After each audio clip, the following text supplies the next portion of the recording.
kufikia ukiwa mzima wa afya. Hivi karibuni nimekuwa nikifikiria sana kuhusu sisi, kuhusu tulichokuwa nacho na tulichokipoteza. Kuandika haya si jambo rahisi, lakini kuna mengi moyoni mwangu na hisi ninahitaji kuyasema, hata kama sijui utajisikiaje.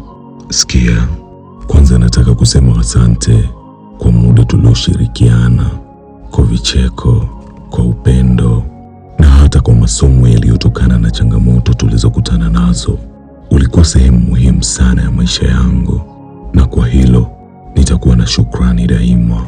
Kuwa nawe kulinifundisha mengi kuhusu mimi mwenyewe, kuhusu upendo na kuhusu maana halisi ya kumjali mtu. Najua mambo hayakuenda kama tulivyotarajia, na hilo bado nalifikiria mara nyingi. Kuna siku ninajikuta nikikumbuka matukio yetu, nikijiuliza nilichoweza kufanya tofauti au tulichoweza kufanya tofauti. Ni vigumu sana kukubali kwamba wakati mwingine hata pale penye upendo haitoshi kuwafanya watu wawili wabaki pamoja. Sijui kama nawe unahisi hivyo, lakini nataka ujue sijawahi kuacha kukuombea mema. Natumaini umeipata furaha katika mambo na watu wanaokuzunguka sasa. Unastahili nuru, upendo na furaha tele maishani mwako, na kwa dhati natumaini umeipata. Kama kuna wakati wowote nilikukwaza au kukuumiza, tafadhali pokea msamaha wangu wa dhati kabisa. Haikuwa nia yangu kuleta maumivu maishani mwako, na ninasikitika kwa nyakati ambazo nilikuangusha. Najua masomo hayo yamenifanya niwe mtu bora zaidi.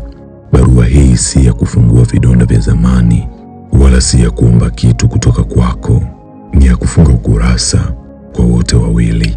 Nilihisi tu kutaka ujue kwamba ulikuwa na utaendelea kuwa mtu wa thamani maishani mwangu, hata kama tumetembea njia tofauti. Natumaini tutakumbuka mema tuliyopitia bila majuto. Jitunze sana popote maisha yatakapokupeleka. Natumaini yatakupeleka mahali ambapo utahisi kupendwa, kuwa salama na kutosheka. Utakuwa na sehemu moyoni mwangu daima.